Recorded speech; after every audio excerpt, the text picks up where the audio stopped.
This kind of a conversation sounds like the kind of thing that would be on some sort of weather channel now, to say, oh, back in whatever. Welcome to Real Siblings, It Ain't Easy, a real estate podcast with the goal to educate, inform, and save their listeners time as they navigate the market and properties in their neighborhoods. Get ready to join real-life siblings and professional real estate advisors, Donna Reed and Eric Seemann, as they discuss how it may be simple, but it ain't always easy. Every time I think about the places I have known, I realize that times have changed. So I'll do what I can to make this house into a home. Yeah, yeah. Hi, everyone, and welcome to Real Siblings, It Ain't Easy, a real estate podcast that just ain't typical. I'm Donna, and this is Eric, and we are the Real Siblings. We are both professional realtors with Keller Williams. And this week, we are going to talk about life along Mud Creek. Oh, wait, Creek, C-R-E-E-K. We're from the Midwest. We're from the Midwest, so I say Creek.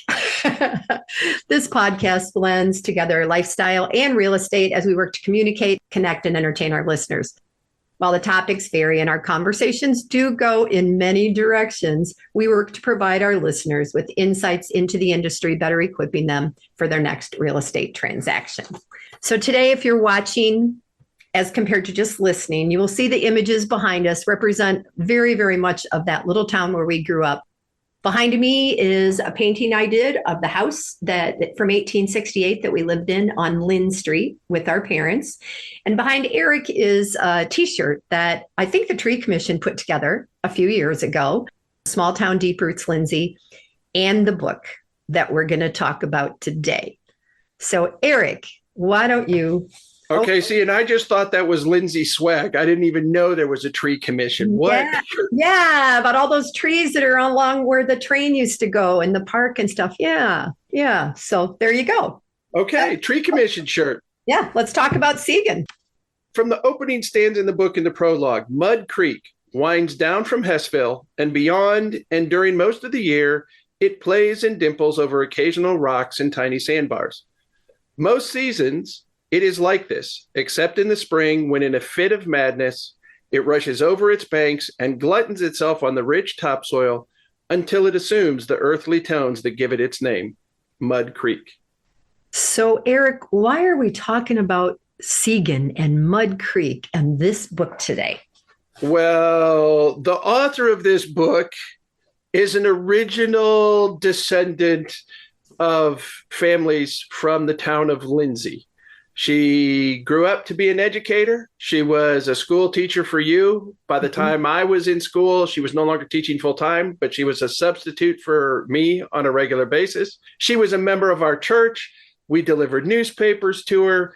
In the summers when family came to town, her children's children, they'd spend in playtime with us. Over at the park. She was just an integral part. And she decided at one point, I'm going to try to capture the essence of Lindsey in a book. Yeah. And I think her daughter Anne did the illustrations, right? I believe. Yes. Anne did the illustrations. Yeah. So tiny little town, you all, if you've been listening to any of these, or if you happen to live in Lindsey, you know that the town is roughly 500 people, a few less today. And it was a thriving community.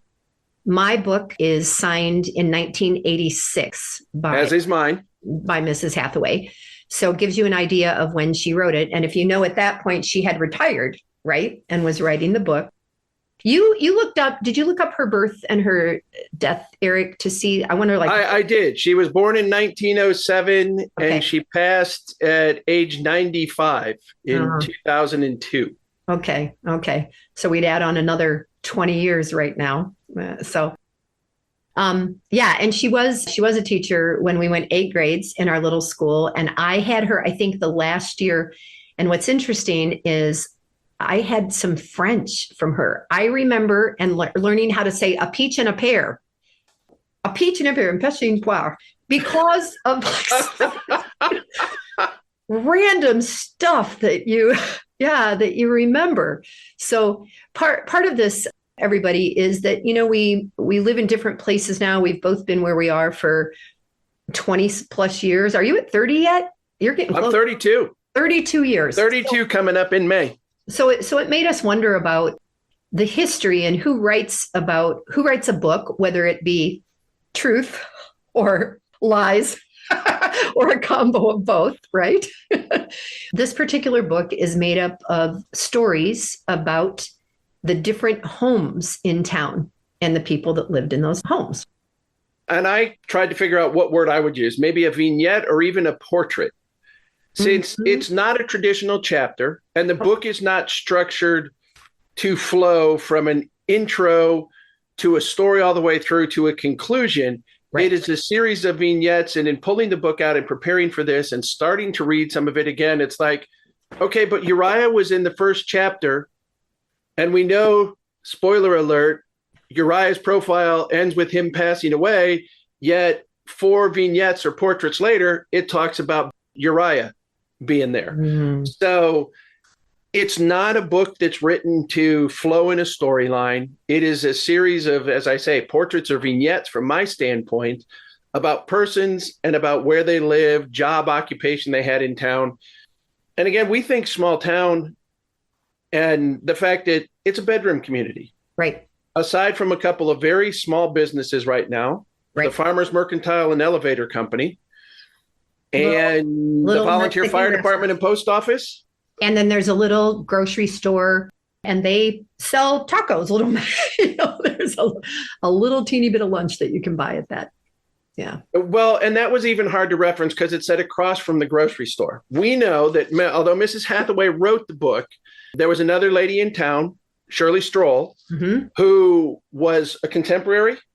Oh, maybe of Kate from age and time, because they talked about playing cards together in one of her notes, going, I thought this story was buried, but then Norm mentioned when we were playing cards. Oh, interesting. Okay. So there's a point where she tried to go through and analyze the book and see the fictitious characters and who they might really be from an air quote standpoint. Well, I think we all tried to do that, don't you think? Absolutely. Absolutely. It's like, who was this? Yeah. Was this person real or not? Little tangent. Mr. and Mrs. Stroll were also on the newspaper route. And I used to sell. And they lived close to us compared to where Mrs. Hathaway lived. That's true. That's true. We had to walk like 3 blocks to get to her house. But I was always selling things as a young person, Girl Scout cookies, or I don't know. I think I sold cards and things to win trips. I don't know what I did. And band fruit. Yeah. When I would get to their door, Mr. Stroll, Norm would say, oh, it's the little salesperson. Like, oh, here we go again. So, Eric, one of the things that you and I talked about is that we know, and okay, wait, I'm gonna do air quotes. We know our house is in this book. Our house being the one behind me, which didn't start out as our house. It was Miller's, a Miller home when we bought it, right? When Dad bought it, right? And read it well, and it was the Miller house then. And when we had Daryl Nip on doing the Lindsey Homecoming In Festival, he mentioned the fact that he was related to that family. They're all related. Has ties to it. And that the story in this, even though the vignette or portrait that discusses our house, which we'll get to, that character's name is Sadie. Mm-hmm. And it was the Millers who were living in the house. She didn't change the name on that house, our house. Now, the surnames, not the surnames, the character's name. Family name. Oh, might have been changed, but the surname Miller was still part of. So it is interesting. And again, we look at it and go, gosh, small town. The fact that there was a business that was out of Indiana that decided to put a business into San Antonio that was a complete manufacturing facility for hoops, for wood barrels. In the end of the 19th century and into the 20th century, and that there were smokestacks and fires and kilns and all those kind of things. And none of that was there. Yeah. By the time we were growing up.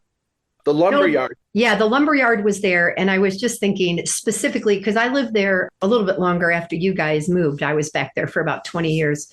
And I know Connie Nowak, not sure if she still has that last name. Connie worked there. And Dale Copley, I'm pretty sure, worked there. Wow. Okay. Years. Yeah. And it probably, they can tell us if they listen to this, they can tell us it changed names or it became a conglomerate or whatever. But just down from Mud Creek, where we would ice skate and you guys would fish and things like that, at the bottom of the hill was where the lumber yard was. And when you look at the old postcards and the old pictures and the dirt roads, and you see how many trees were there and where the lumber was from, it's fascinating to me. And that was there for most of the time that I lived in Lindsey. I don't remember when it closed. Well, and doing some of the research for this, Donna, looking at Mrs. Hathaway's father, he was buried ultimately out at the cemetery at 4 Mile House Road. Oh, yeah. Yep. And that even made me think, how many nicknames for streets? It's like, we used to ask mom and dad coming from Fremont back to Lindsey, can we drive down Barnfire Road? Or can we take 4 Mile House Road? Rather than go all the way to 590. We drive that way all the time. Yeah. And 590, we called 590, but we didn't call like 109 and 106, 109, 106. Right. Yeah. Yeah. So nicknames for roads and where they were at. And there's more in the book where and I guess let me step back. The book is called Siegen because our town, Lindsey, was settled primarily by German immigrants. Overmeyers, Millers, Nips. There were names that were just very, very German. Bunches of Overmeyer was probably one of the dominant. Auxter's German. So she didn't want to name the book Lindsey. So she came up with the name Siegenthaler as a name instead of Lindsey.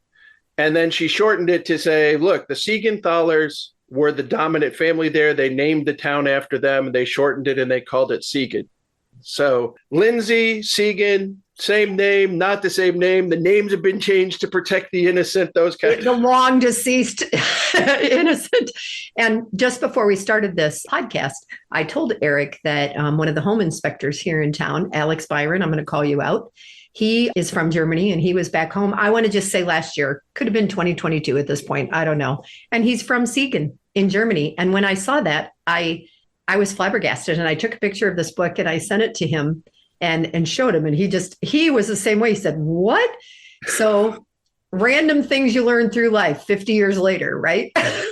50 years later. So we both have autographed copies and we talked about the fact we can't take the time in this to go through every single chapter and every reference and cross-reference. We talked about that. Yeah. But we absolutely wanted to talk about Sadie's profile. So I'm going to read vignette. So I'm going to read a paragraph, the second paragraph from this. So if you're looking behind her, if you know the house in Lindsey, this is talking about the woman that came there, Sadie, to work like as a maid. She lived on the third floor of the Miller's large brick house on Mulberry Street in a neat and pretty little room with sloping walls, wallpapered in a pattern of white and yellow daisies. The short, round-topped windows with their dotted Swiss curtains looked down on Beach Street and the flower beds and flowering shrubs of the wide lawn. So, corner house, across from what is now the church, what used to be the parking lot, or it's the parking lot now, used to be a home, and across from the church, big lawns. However, you and I both know that attic didn't have wallpaper. And if you were as tall as we Seemann children were, and according to this, Sadie was tall. Yes, she was rather tall and plain looking. Yeah. So we know that whatever else ensues in this will be a mix of truths and story. Embellishments. Right? And embellishments. That's good. Is that a good word? Yeah. And yet it's fun. It's fun to read it and think about the creativity that Mrs. Hathaway put into this, to take pieces that she knew to be true, pieces that maybe were gossip, and then to create interesting stories about the life in the small town, Well, even the point of as grand as our house could be compared to some of the other smaller wood frame houses, the big brick house that Reverend Monk built, we don't look at it and go, well, this was a house that had servants. It had a cleaning person. No. Never, ever did I envision the fact or look at it. It wasn't like some larger houses, older houses, families that were European, honestly, the European houses that had a separate staircase that only the servants were allowed to use. Right. Maybe some of those earlier founding father mansions, East Coast estates and things like that, that had that servant's entrance and staircase and where they work. This would just happen to be a staircase up to the mansard roof area. Right. And yes, it says that she was tall, but by the time you put the floor in there and the ceiling, it was less than 6 foot tall that anybody could stand up. Right. It was great storage. No doubt it was great storage. And when Mom... a great place to put the Christmas decorations. Yeah. And way better up there than in the basement, right? And then when Mom passed away after she had worked at Penny's and they had closed the store in Fremont, we had a whole bunch of the racks that up in the attic, clothing racks, which then it didn't make sense to me. Now it totally does, because it was as if you could shop in the attic based on whatever size Mom was at the time. Well, size and season, right? Size and season. Because what was the plan? And body image and that is a whole different thing. Right. Mom was very tall, but she always felt like she was a little bit bigger than she wanted to be. We all did. We all do. Some of us do. So in shopping, she always got discounts when she had been working at Penny's. She'd get stuff on sale and apply the discount and set it aside and hang it up there. And if it was winter, she switched out and brought some of her winter stuff down and put the spring and summer stuff up. Yeah. And it probably wasn't too far away from the Marshall Fields box that we had saved for years that had wrapping and ribbons and bows and things like that for wrapping Christmas presents, right? I think I may still have one of those boxes. Like that's the piece of history that's so hard to get rid of, And we're not hoarders, but we do save and cherish things. That's true. Every time I show somebody the corbels here that were on that house, So when I painted this painting, Dad had already taken down the wooden corbels and things like that. So Eric, one of the other things that you and I talked about beforehand was this piece of history about our little town and how on the Facebook pages that have groups related to our school and Retro Lindsey and all that, you start hearing comments from people. And I was thinking of Mosier's house and that beautiful parquet wooden floor, Lois Hector's house, who is related somehow to Denise Druckenmiller. Like, I think. Yes. Yeah. Yes, we have no idea. And so our family was there about 40 years. And that's really nothing in the grand scheme of how long people, lived there and had relationships, right? We were transient.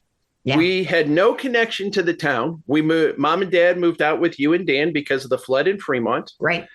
And when Mom had passed away and Dad was remarrying and leaving town. So it was 59 to 2001. Yeah. 42 years. Yeah. So I want to throw something in here just to bring it to Tucson. So Gills, my ex-husband, deceased, his grandpa and grandma came to Tucson sometime, I want to say in the 1940s, maybe 50s. I can't remember exactly, because they needed to leave Kansas because Aunt Bev had such bad lungs and they needed to come to live in a place where it was dry. And they were on the outskirts of town and they had a basement. They owned a whole big corner of town, which of course now is in town, big time in town. And grandma had a summer kitchen, grandma had a garden, all those things. And there's just so few homes, especially in the midtown, that have full basements. And they had the first, oh my gosh, I hate it when my brain does this. They had an appliance store, and it was when everybody shopped downtown, right? That was back in the days. And then Aunt Bev, who is the person that they moved here for, she ended up moving to the outskirts, literally really close to where I live now, she and Uncle Dave, in the 50s. And it was rural. And Aunt Bev passed away at the end of the year last year at 90. 4 or 5 years old, she who was not supposed to live to be past 10 or 11. And their home, probably their son Kyle will redo when they're gone, because it is exactly the same as when they built it in the 1950s.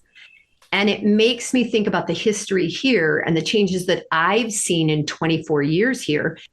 And you, where you are, the city is encroaching, right, in your rural space, which is part of the reason you wanted 13 acres or however many you have. You wanted the land. Because 6.5 acres was too darn small. A neighbor could move in. Yeah, heaven forbid.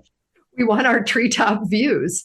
So we've seen a lot of change. And where I live specifically, you can do tours downtown and learn about the Native Americans and how long ago they were here and what they've discovered underground, and the adobe, the old adobe, which we've addressed in other episodes, what products were used, So do we have a book written about Tucson that is in any way like Siegen, Yes, there are stories that are written that are faction, is what I call them. You call them fiction. I call them. And songs about Tucson. Yeah. I sent you a link the other day. Oh. Lonely in Tucson? That's depressing. That's like Saturday night in Toledo, Ohio. I don't want to. That was Kenny Rogers, right? Or Kenny Rogers, John Denver? No, Kenny Rogers talked about. I spent a week there one day. On a bar by the depot in the town of Toledo. Okay.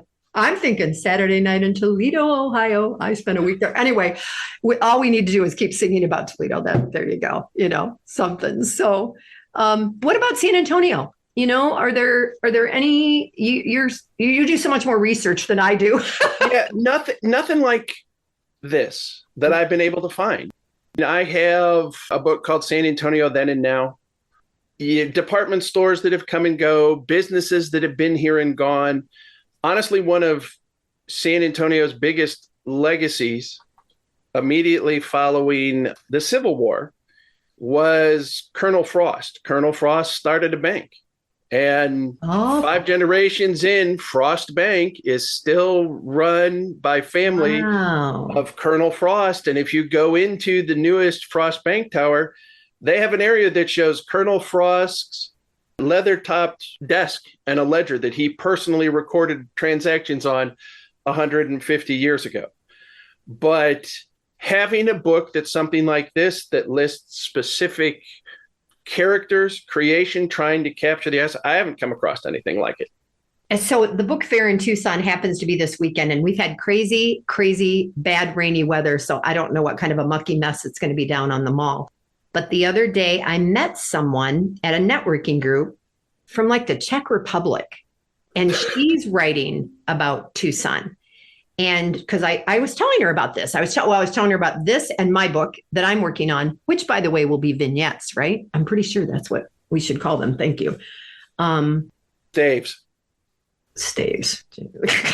Stave one. Anyway, and she made it sound like this is the kind of book that she's writing. So I thought, well, that would be super interesting to have someone moving here from across the world who then looks into the history of the people here. Anyway. Captured in song a lot. San Antonio's captured in song a lot. Between the Alamo, the Ballad of the Alamo, Marty Robbins, several different artists there, George Strait singing about San Antone. Pick a Texas musician. There's probably a song that either is directly about or references San Antonio. That's probably true. You got a whole bunch of those country singers out there, down there, over there, whatever. Down over in there. Yes, there are. Down over in there. So anything else, brother, that you think we should bring up related to this, except to make sure that our friends at home in Ohio know that we've discussed it, and I may go back and reread it. It has been interesting. I'm looking at, like everything else that we've talked about, looking at it with a different set of eyes. Mm-hmm. Read it before, looked at it before, now going back, cross-referencing it to some of the notes that we have, and now even trying to make sense of what I'm reading, because the first paragraph talks about Uriah being across from the little cemetery. So is across from the driveway or across the street? Like from Marg and Jim Schwartz's house? Yes. Ah. Yes. So is the house across from the cemetery because there was a little break or a divide there? Or is it across the other side of Main Street, which is the house that we're talking about? And the big red barn, and of course, across the street from the little cemetery, as you come up, head north on 590, Main Street, there's no barn there anymore. Right. And I'm trying to remember in my head, when was the barn there? Yeah. Since we moved, and I go back probably as much or more than anybody else because I lived there a little longer. It's interesting to me who is still there and what generation. So when Andrea Opelt Smith, married a Smith who was catty corner from us in this home right here. And their kids, her boys, have already bought homes kind of back in that area. And many of the Overmeyers, right, are within 15, 20 miles, some of them on farms and just like dad and grandpa and stuff did. And then there's those who they're not, some the kids are in Columbus or Cincinnati, and they're the last of their generation of being in that town or in that space or farming the farm or whatever the case may be. So it's a mix. I guess it's like everywhere else, but because the town is small, for me, it's more obvious, right? Right. And how far a small town can reach. I don't know if you remember, there's an associate pastor that worked with our friend Andrew. Yeah. Jess is the daughter of a bandmate of Ken and mine from our days at Fremont Ross, who ended up living in Lindsey. And here we are down in San Antonio. She's working. San Antonio, as we've discussed, 2.5 million people, and she's down the hall from a gentleman, very good friend of mine, best friend, 20 plus years. And it's like, no way. Your mom is what? That can't be. Yeah. So small towns can have a really, really big set of roots per the San Antonio. Lindsey Tree. What did you say it? The Tree Commission. Yeah. Lindsey Tree Commission, managing oaks and maples along the north coast inland corridor. You know what? Before we wrap it up, I do want to mention that when I read that little section about the house, she used Mulberry and Beach Streets, which are not the names, but definitely at least one is a tree, because and I do that here. It's sort of funny because the names that get used, because I live in Serrata Guerrero and I'm near La Cañada and La Choya, and the names that are part of the culture of where I live now. But I'm not sure if we have a oak or a maple or a elm. Right. Street anywhere in town. So you want to? All right. So we're going to close this a little bit differently. We opened with a paragraph from the beginning in the prologue of the book, Siegen, and I'm going to close it with the final paragraph. Basically, the people there are the same, though curious but kindly, proud but caring. The Victorian houses stand proudly on its tree-named streets, and the gravel road runs out past where the tile mill used to be to the cemetery, where all those who now rest among the marble and granite headstones between rows of hemlock on the hillside by Mud Creek. Which is where our parents rest. It is. Which can make me weepy as we wrap this up. So different ending. Real Siblings, it ain't easy. Thanks for listening. Thanks for sharing a piece of our history. And until the next time, I'm Donna. And I'm Eric. And we are Real Siblings. Every time I think about the places I have known, I realize that times have changed. So I'll do what I can to make this house into a home. Yeah.